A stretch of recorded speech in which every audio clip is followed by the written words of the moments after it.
예루살렘 성전 입성의 본질적 의미라는 제목을 통해서 함께 은혜를 받고자 합니다. 오늘은 사순절이 끝나는 마지막 주간으로서 종려주일 또는 고난주간이라고 합니다. 종려주일이라는 것은 예수님께서 공생애를 마감하시고 십자가를 지시기 위하여 예루살렘 성전에 입성하신 날을 종려주일이라고 하며, 예루살렘 성전에 입성하신 것은 인류를 구원하시기 위하여 십자가에서 고난을 받기 위함이다 하여 고난주간이라고 하는 것입니다. 모든 사람들은 태어날 때에 자신을 위해서 태어나는 것이며 또한 자신을 위해서 살아가는 것입니다. 그러나 예수님의 탄생 자체는 인류를 위해 탄생하셨으며 그 생애 또한 자신을 위해 사신 것이 아니라 인류를 위하여 사시다가 인류를 구원하시고자 고난을 받으셨던 것입니다. 누가복음 2장 11절을 보면 오늘날 다윗의 동네에 너희를 위하여 구주가 나셨으니 곧 그리스도 주시니라 말씀을 하였습니다. 이와 같이 예수님은 자신을 위해서 탄생하신 것이 아니라 인류를 위해 탄생하셨고 30년 동안 준비하여 3년 6개월 동안 인류를 위하여 공적인 생활을 통해서 천국 복음을 전파하시고 십자가를 지시기 위하여 오늘 예루살렘 성전에 입성을 하셨습니다. 그리고 예수님은 공생의 기간에 틈나는 대로 장차 자신이 예루살렘에 올라가야 하겠고 고난을 받아 죽을 것이며 죽은 후 3일 만에 다시 살아날 것에 대하여 제자들에게 여러 번 말씀을 하셨습니다. 마태복음 16장 21절을 보면 이때로부터 예수께서 자기가 예루살렘에 올라가 장로들과 대제사장들과 서기관들에게 많은 고난을 받고 죽임을 당하고 제3일에 살아나야 할 것을 제자들에게 비로소 가르치니라 말씀을 하였습니다. 그러므로 예수님은 고난을 받아 십자가에서 죽으셔야 함은 성령 하나님의 뜻이요 피할 수 없는 고난임을 오늘날 성도들에게 교훈하고 있는 것입니다. 예수님은 육체적인 죽음을 보여주셨지만 오늘날 성도들은 육체에 속한 육신의 정욕과 안목의 정욕과 이생의 자랑과 같은 이 죄악의 속성들을 십자가에 못 박아 죽어야만이 다시 살아날 수 있다는 것을 예수님은 십자가상에서 모본으로 보여주신 것입니다. 누가복음 22장 42절을 보면 가라사대 아버지여 만일 아버지의 뜻이거든 이 잔을 내게서 옮기시옵소서. 그러나 내 원대로 마옵시고 아버지의 원대로 되기를 원하나이다 라고 하였습니다. 이와 같이 오늘날 성도들도 영생을 얻으려면 죄악의 속성들을 십자가에 못 박아 죽어야만이 다시 살아나는, 다시 말하면 거듭남이 있게 된다는 것을 보여주신 것입니다. 예수님은 인류를 위해서 탄생하시어 인류를 위해서 사시다가 인류를 구원하시고자 십자가에서 죽으셨고 33년의 짧은 생애를 마감하면서 오늘날 성도들에게 심령 속의 죄악의 속성들을 십자가에 못 박아 죽어야 한다는 것을 교훈하시면서 대속의 제물로 본을 보여주시기 위하여 예루살렘에 입성을 하셨으며 최후의 만찬과 겟세마네 동산에서의 권위와 체포와 재판, 십자가에서 못 박히심과 죽음을 포함한 사건들이 고난의 절정을 이루게 하였습니다. 그렇다면 예수님께서 예루살렘에 입성하여 십자가에서 죽기까지 6일 동안의 사건을 통해서 오늘날 성도들에게 교훈하시는 것이 무엇인가 하는 것입니다. 첫째로 예루살렘 성전에 입성하신 본질적인 의미가 무엇인가? 그것은 다른 것이 아니라 성령을 받아라 라는 의미를 하고 있는 것입니다. 예수님께서 예루살렘 성전에 입성하신 날은 주일날, 바로 오늘입니다. 그러므로 현상을 통한 영적인 안식을 의미하는 것입니다. 그러니까 예수님께서 예루살렘 성전에 입성하신 것과 본질적으로는 성령이 내 영속에 임재하면 성전이 되는 것입니다. 이것을 갖다가 안식이다. 왜? 이루어졌기 때문에 안식이다. 그래서 예수님이 다른 날 입성하지 않고 안식일 날 입성을 하는 거예요. 그래서 본질적으로 예수님이 예루살렘 성전에 입성하신 것은 성령이 성도들 심령 속에 임재하는 것, 그래서 성전이 이루어지는 것, 이걸 갖다 안식이다. 그래서 안식일에 입성을 하시는 것입니다. 본문 10절로 11절 다시 보면 예수께서 예루살렘에 들어가시니 온 성이 소동하여 가로되 이는 누구뇨 하거늘 무리가 가로되 갈릴리 나사렛에서 나온 선지자 예수라 하니라 말씀을 하였습니다. 이와 같이 예수님께서 예루살렘에 들어가셨다는 것은 현상적으로 예루살렘은 이스라엘의 수도입니다. 수도라는 것은 그 나라의 중심이라는 것입니다. 본질적으로는 사람들의 마음 중심이 심령이니까 여기에 성령께서 임재를 해야만이 마음의 성전이 이루어지게 되는 것입니다. 그러므로 예수님은 현상적인 일들을 통해서 본질적이요 영적인 일들을 성도들에게 교훈하고 있는 것입니다. 예수님께서 예루살렘 성전에 주일날 입성하시어 월, 화, 수, 목, 금, 토 6일 동안에 다 이루셨다라고 말씀하신 것과 창세기 1장에서 6일 동안에 천지 만물을 창조하신 것과 무관치가 않은 것입니다. 창세기 1장 1절을 보면 태초에 하나님이 천지를 창조하시니라 말씀을 하였습니다. 그러니까 현상적인 우주 만물 창조는 창세기 1장 1절에서 끝났어요. 여기에 대해서는 더 이상 언급할 필요가 없습니다. 왜? 인간들이 육안으로 다 볼 수 있는 것이기 때문에 그렇습니다.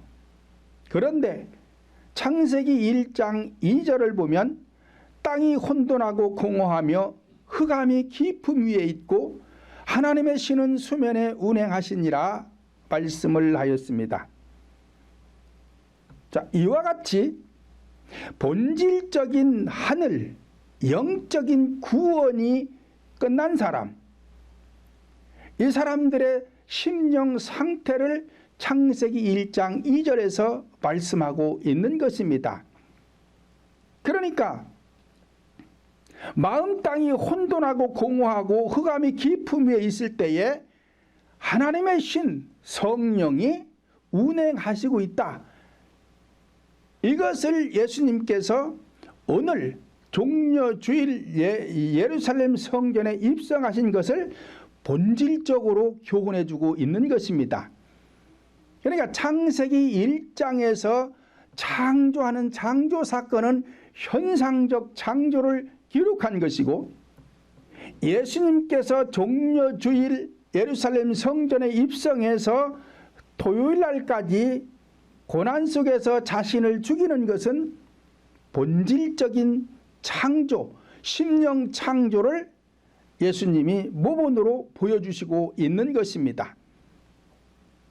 그러므로 첫째 날 빛이 있으라 하셨고, 둘째 날 궁창 위의 물과 아랫물로 나누시고, 셋째 날 묻이 드러나라, 씨 맺는 각종 채소와 과목이 나거라 해서 나타났고, 넷째 날 궁창의 큰 광명과 작은 광명과 별들을 창조하셨고, 다섯째 날 물속에 어류와 공중의 새들을 창조하셨고, 여섯째 날 각종 짐승과 사람을, 남녀를 창조하셨습니다. 이것은 현상적인 창조로서 우주 만물을 창조하신 것이지만, 이와 같이 현상적인 창조를 통해서 본질적인 창조, 하나님의 나라를 인간의 마음속에다가 창조하실 것을 창세기 1장 2절에서 말씀을 하고 있는 것입니다. 또한 현상적인 창조는 사물들이 하나하나 나타나는 것이지만, 본질적인 심령의 창조는 인간의 마음속에서 악한 속성들을 하나하나 십자가에 못 박아 죽어질 때에 성령 하나님의 나라는 진리의 말씀인 생명의 말씀에 씨앗이 뿌려져서 세워지기 때문에 죽어야만이 생명이 살아나게 되는 것입니다. 그러므로 예수님께서 예루살렘에 입성하신 날로부터 6일 동안 고난을 통해서 자신의 몸을 십자가에 못 박아 죽이시면서 운명 직전에 다 이루었다라고 말씀하신 것은 구약에서 선지자들이 말씀하신 것들을 예수님의 심령 속에다가 다 이루었다라고 말씀하신 것인데, 많은 사람들이 오해를 하고 있는 것입니다. 마태복음 26장 24절을 보면, 인자는 자기에 대하여 기록된 대로 가거니와 인자를 파는 그 사람에게는 화가 있으리로다. 그 사람은 차라리 나지 아니하였으면 저에게 좋을 뻔하였느니라 말씀을 하였습니다. 그러니까 예수님께서 십자가상에서 다 이루었다라고 말씀하시고 운명하신 것은 선지자들이 이미 예언하신 그 말씀을 다 이루었다라고 말씀하신 것이지, 오늘날 성도들의 과거의 죄, 현재의 죄, 미래의 죄를 용서해 주신 것이 아닙니다. 그런데 많은 사람들이 이 말씀 구절을 오해해서 예수님께서 십자가상에서 다 이루어 주셨으니 우리는 믿기만 하면 된다, 그리고 믿어라, 잘 안 믿어지면 확신을 가져라, 그리고 가르치는데, 이 사람들은 순엉터리예요. 자신이 지금 성령을 못 받았어요. 성령을 못 받고 심령의 영적 구원을 이루지 못하고 보니까 성경 구절을 오해해서 잘못 가르치는 것입니다. 그런데 성령을 받아보면 그게 아니라는 것을 대번히 알 수가 있어요. 그래서 성령을 받은 사람들은 절대 그렇게 가르칠 수가 없습니다. 그러므로 예수님께서 예루살렘 성전에 입성하신 의미는 오늘날 성도들에게 성령을 받으라는 의미이며, 예수님께서 6일 동안 죽음으로 다 이루셨던 것처럼 오늘날 성도들도 성령을 받아야 내 심령 속에서 6일 동안의 과정들이 일어나는 것이며 내 마음속의 죄악의 속성들이 완전히 십자가에 못 박아 죽어지면 성령 하나님의 나라도 완성이 되는 것입니다. 두 번째로 6일은 고난의 과정을 의미하는 것입니다. 본장 12절로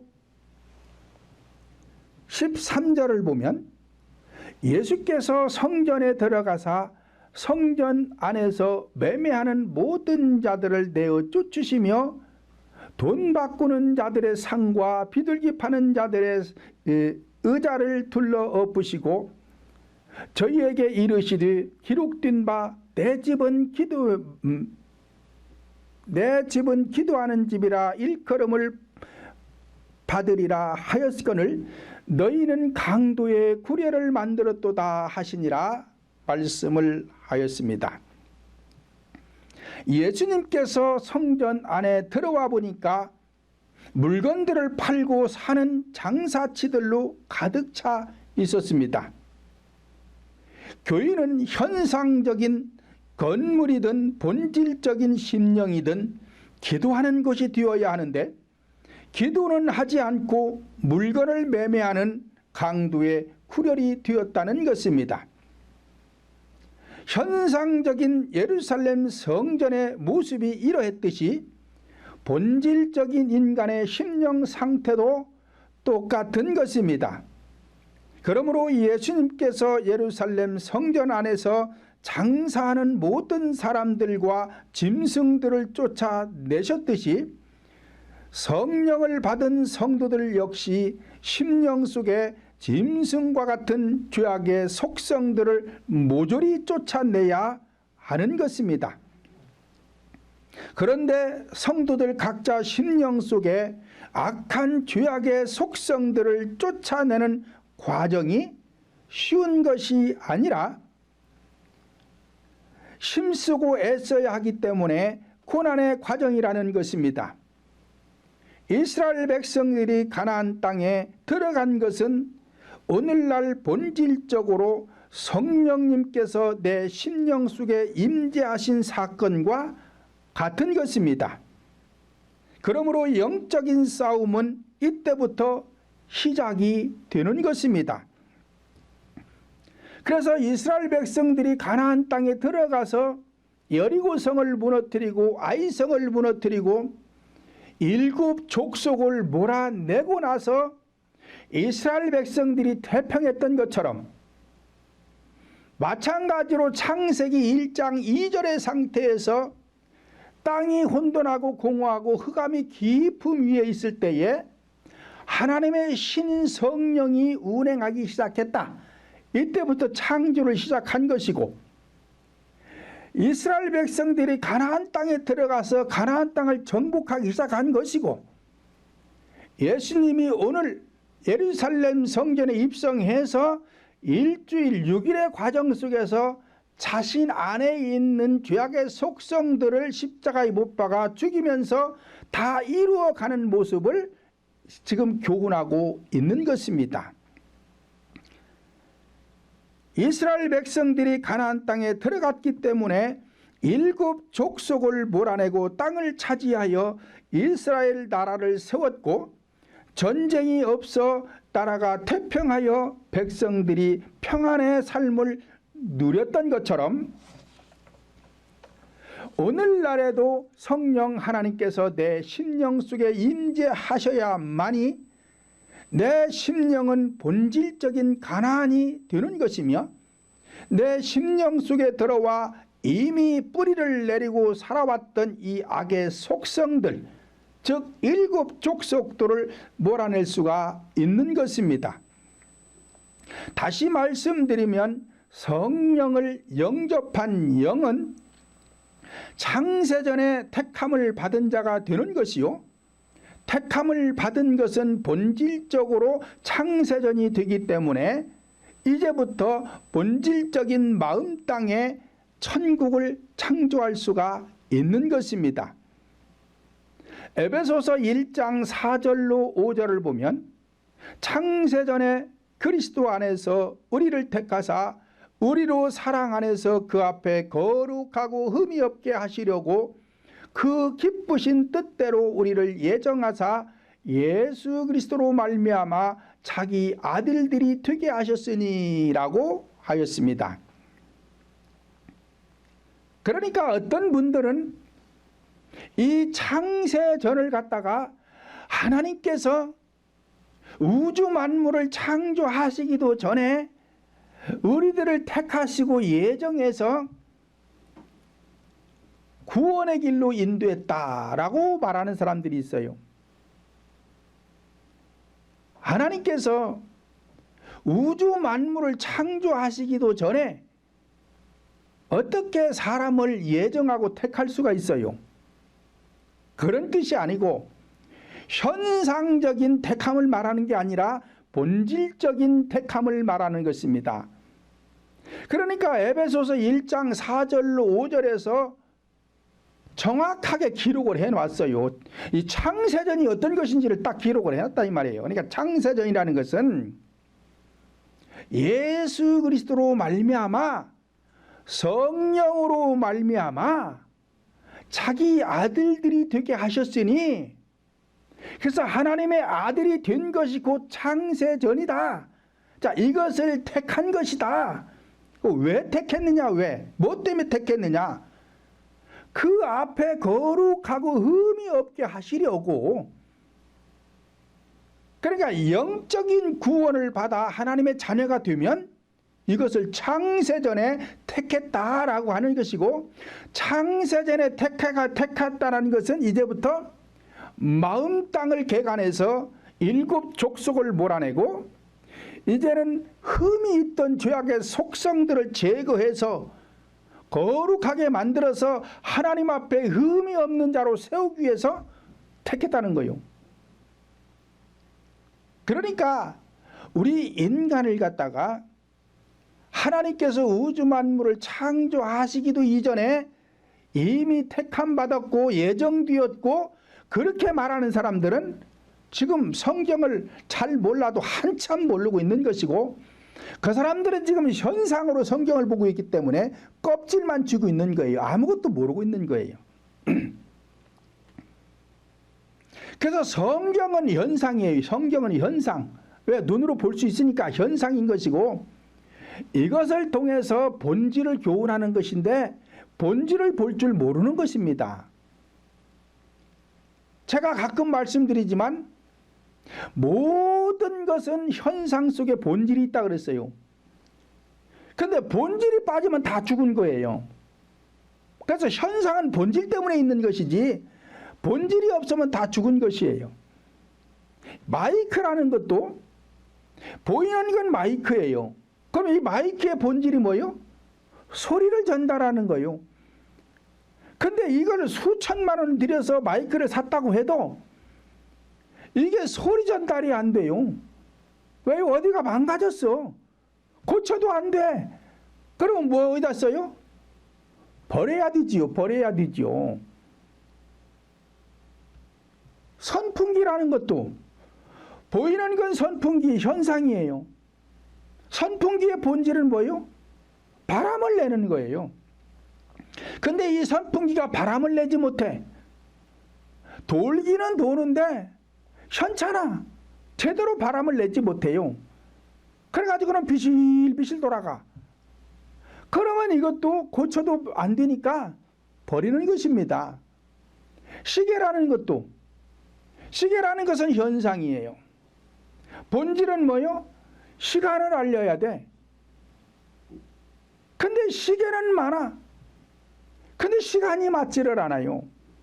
그러면은 아무리 고쳐도 맞지를 않으니까 고장난 거잖아요. 쓸모없는 거잖아요. 버려야 되는 것이죠.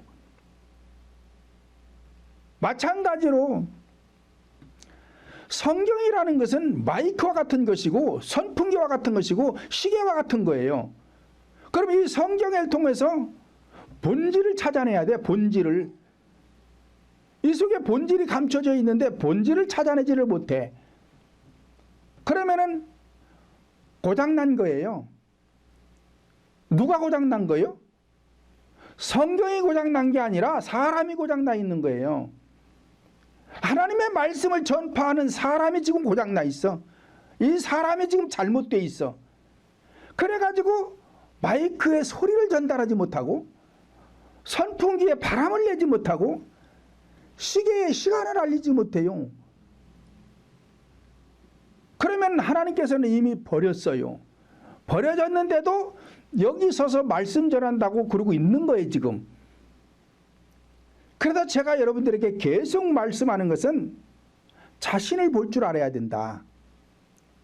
성도들도 자신을 볼 줄 알아야 신앙생활을 잘하고 자신을 볼 줄 알아야 구원도 받을 수 있는 것이지, 내가 나를 못 보는데 누구를 봐요? 그렇잖아요. 내가 나를 볼 줄 모르면 남의 것도 보면 안 돼요. 근데 내가 나를 보지 못하면서 남의 것은 봐도, 그러니까 이 사람은 잘못된 거예요. 이 사람들은 잘못된 거예요. 그러니까 내 안에도 죄악의 속성이 가득한데 남이 어떻고 저떻고 남을 판단한다 이 말이에요. 남을 정죄한다 이 말이에요. 그러니까 천국 못 가요. 그런 사람들 천국 못 가요. 남의 거 볼 거 없어요. 내 것 보면 돼. 내 거. 내 것을 볼 줄 알아야, 내 심령을 내가 볼 줄 알아야 하나님도 볼 수 있는 것이지, 내가 나를 못 보는데 어떻게 악한 영을 보고 어떻게 성령을 봐요? 볼 수가 없지. 이와 같이 예수님께서 예루살렘 성전에 입성하신 것처럼 내 심령 성전에 임재하시면 그리스도 안에서 택함을 받게 된 것인데, 이것이 곧 본질적인 창세 전이 되는 것입니다.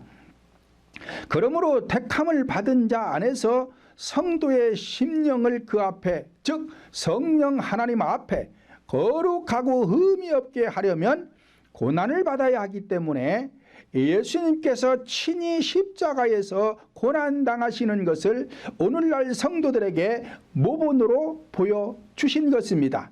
그러니까 성도들의 과거, 현재, 미래의 죄를 다 이루어준 게 아니에요. 그렇게 하라는 거예요. 내가 한 것처럼 너희들도 그렇게 하거라. 그래야만이 구원을 받을 수 있다라는 것을 보여주신 것이라는 것입니다.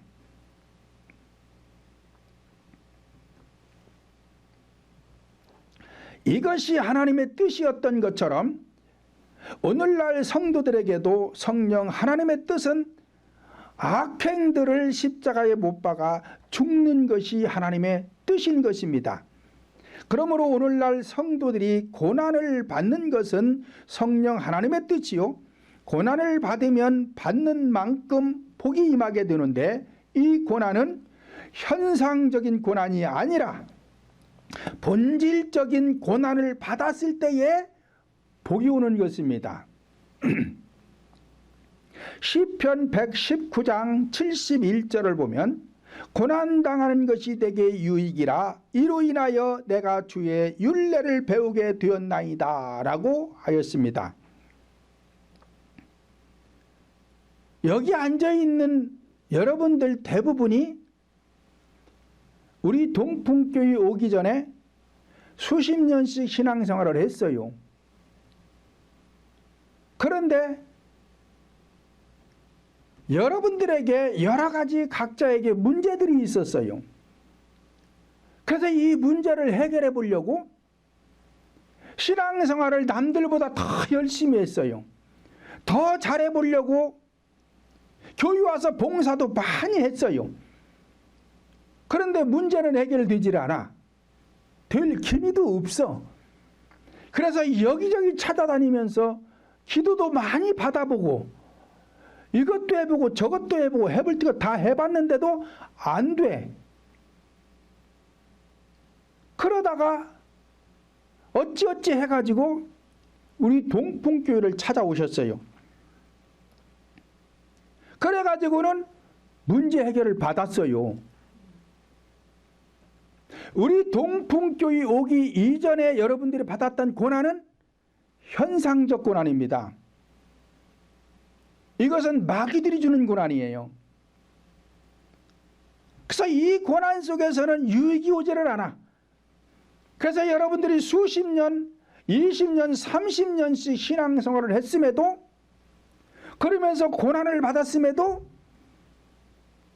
유익이 오지를 않았어요. 그런데 우리 동풍교회 와가지고 신앙생활 하면서 현상적 고난이 떠나가고 본질적 고난이 시작된 거예요. 그러니까 현상적인 고난 속에서는 유익이 오질 않습니다. 본질적인 고난을 받고 보니까 여러분들에게 유익이 왔잖아요. 그 유익이 뭐예요? 첫째는 건강이요. 건강하니까 재물회복이 오는 거예요. 왜요? 병원에 다니면 병원비 나가잖아요. 그래서 건강해지니까 병원비가 안 나가. 그러니까 지출이 적어져. 그러니까 자꾸 경제적으로도 보탬이 되지요. 그래서 여러분들이 동풍교회 오기 전에 고난은 여러분들에게 유익이 없었지만, 고난당하는 것이 내게 유익이다라는 것은 본질적인 고난, 내 심령의 상처 속에 들어온 이 죄악의 속성, 이 짐승과 같은 이 악들, 이 악한 영들을 쫓아내는 과정 속에서 오는 고난, 이것을 받으니까 병마가 떠나가는 거예요. 그래서 병이 다 치료되는 거예요. 그러고 나서 지출이 적어지니까 소득이 많아지는 것이고, 그래서 여러분들에게 유익이 오잖아요. 이것이 율례요. 현상적 고난을 통해서는 유익이 안 오고 본질적 고난을 통해서 유익이 온다는 것을 깨달은 것이 율례라 이 말이에요. 율례. 그러므로 고난을 받되 하나님의 율례를 알 수 있는 고난을 받아야 유익이 오는 것이지, 현상적 고난을 통해서는 여러분들에게 유익이 오지를 않습니다. 그런데도 마치 현상적 고난을 통해서도 유익이 오는 것처럼 어떤 분들은 인내하라, 참아라, 하나님의 무슨 깊은 뜻이 있을 것이다, 자, 이렇게 말하는 사람들이 있어요. 여기에는 하나님의 뜻이 아니에요. 하나님의 깊은 뜻도 없어. 무조건 몰아내야 돼. 이걸 몰아내는 과정에서 나에게 고난이 온다 이 말이에요.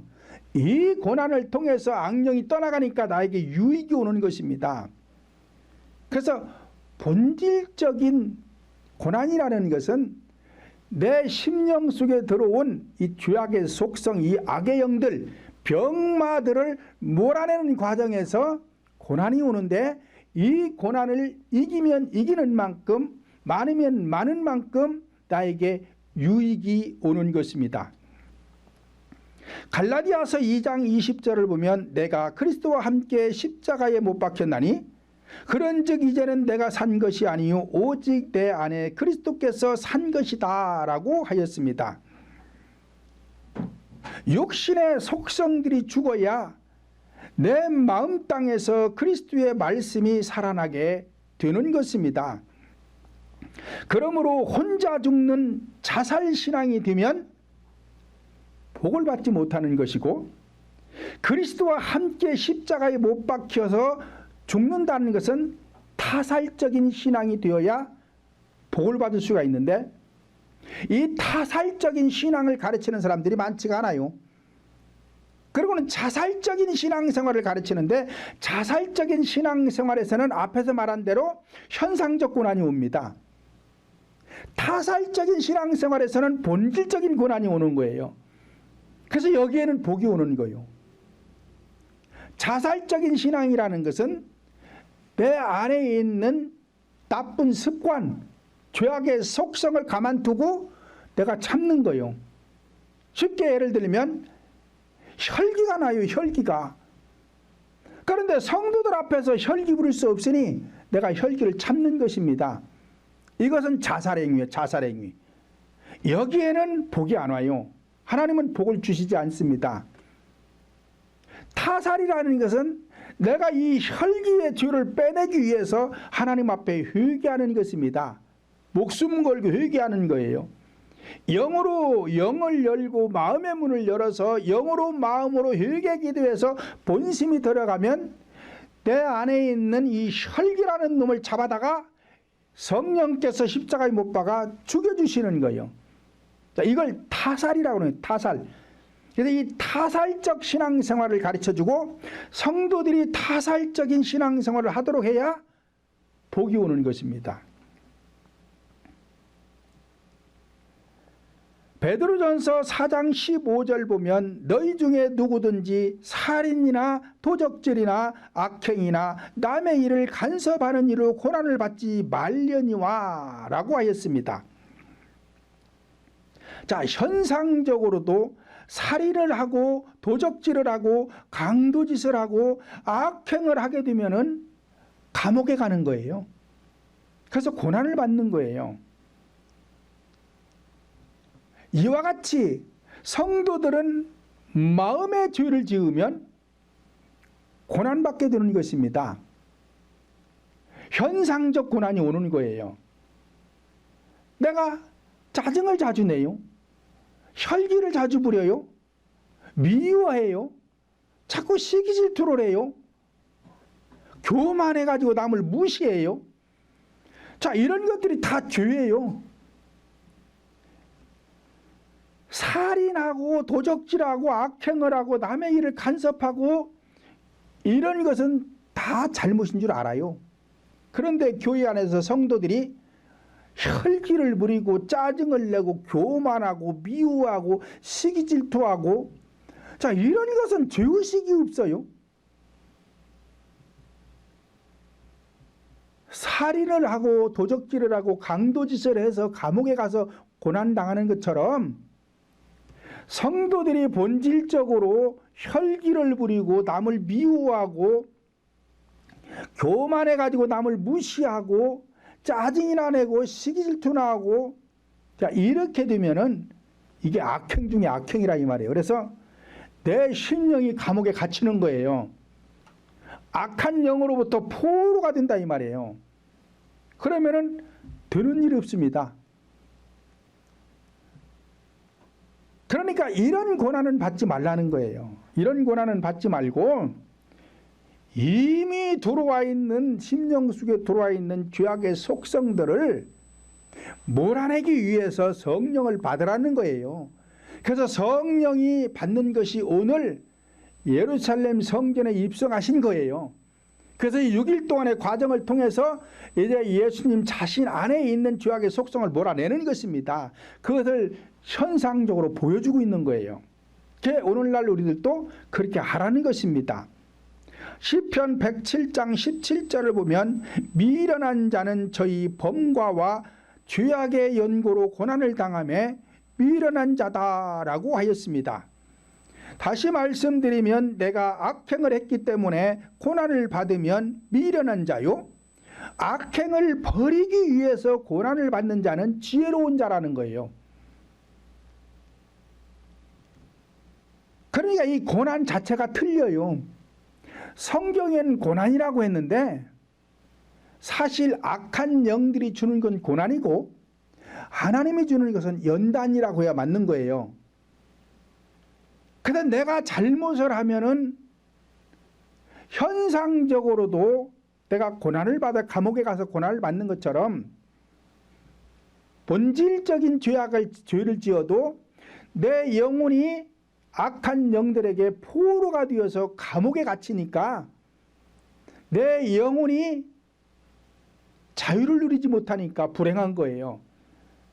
자, 이것을 몰아내기 위해서 예수님이 예루살렘 성전에 입성을 하시는 것입니다. 자, 그래서 오늘날 본질적으로는 내가 성령을 받아 성령이 내 영 속에 임재함으로 인해서 종려주일이 된 거예요. 성령을 받는 것이. 이때부터 이제 내 안에 있는 땅이 혼돈하고 공허하고 흑암이 깊음이 있는 것을 몰아내기 위해서 성령은 운행하기 시작하려는 것입니다. 이것을 갖다가 창세전이라고 하는 것입니다.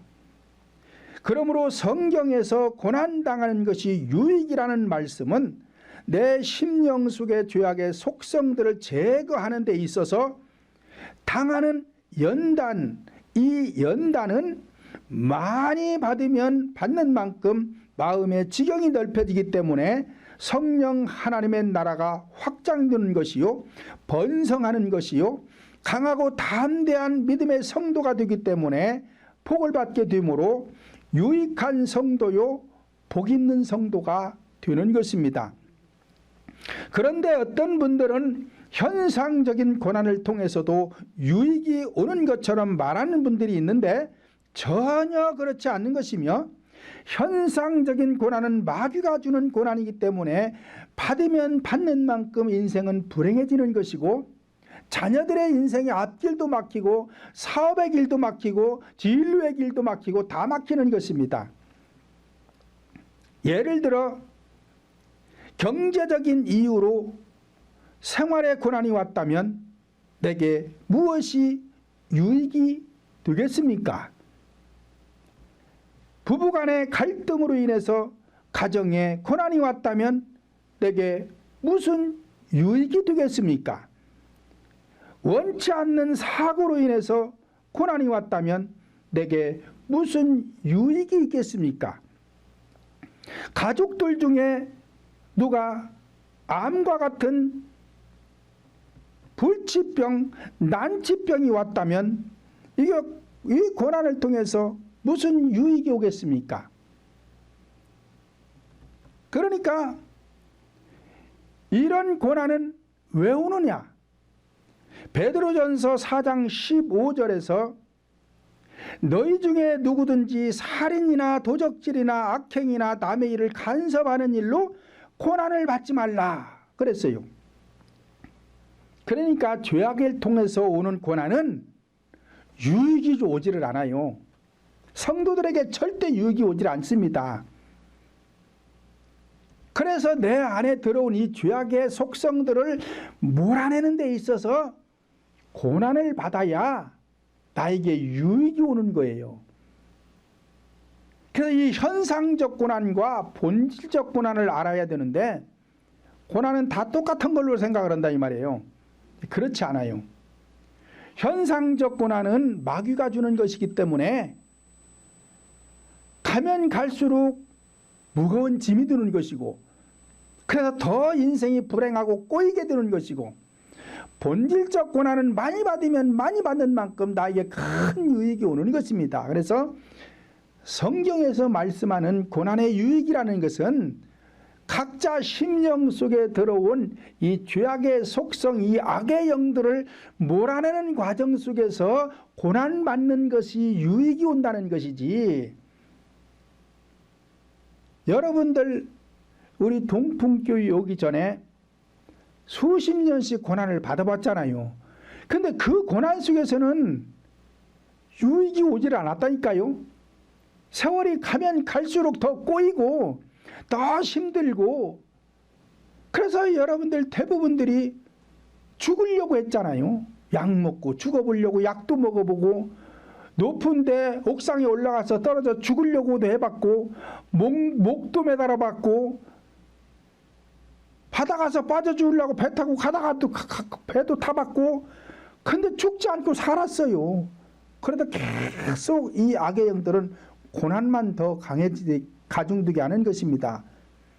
그런데 우리 동풍교회 와가지고 나를 그렇게 괴롭히고 내 가정을 괴롭히고 내 자녀들을 괴롭혀왔던 이 악의 영들이라는 것을 알고 이 악의 영들을 쫓아낸 과정에서 여러분들이 얼마나 고난을 받았어요. 그러니까 좋아지잖아요. 기도받다 말고 기절을 3번씩이나 한 사람도 있어. 왜 이 악한 영이 떠나가면서 기절을 시켜요. 이 강한 놈들은 그래. 강한 놈들은 한 번 기절하고 나면 좋아져, 2번 기절하고 나면 더 좋아지고, 3번 기절하고 나면 더 좋아지고. 그래서 여러분들의 문제들이 해결된 거 아니요. 그러니까 고난이라는 것은 하나님께서 각자 심령 속에 들어와 내 인생을 괴롭혀왔던 이 악의 영을 몰아내는 과정 속에서 오는 고난, 이 고난을 받아야 유익이 오는 것입니다. 그래서 예수님이 오늘 예루살렘 성전에 입성해서 6일 동안 십자가에 죽는 과정 속에서 이 고난을 받아야 유익이 온다. 새로 살아나는 부활의 기쁨이 온다라는 것을 교훈하신 것입니다. 저와 여러분 모두에게 심령 속의 죄악들을 십자가에 못 박아 죽어짐으로 새로 살아나는 심령의 부활이 있기를 예수님의 이름으로 축원을 드립니다.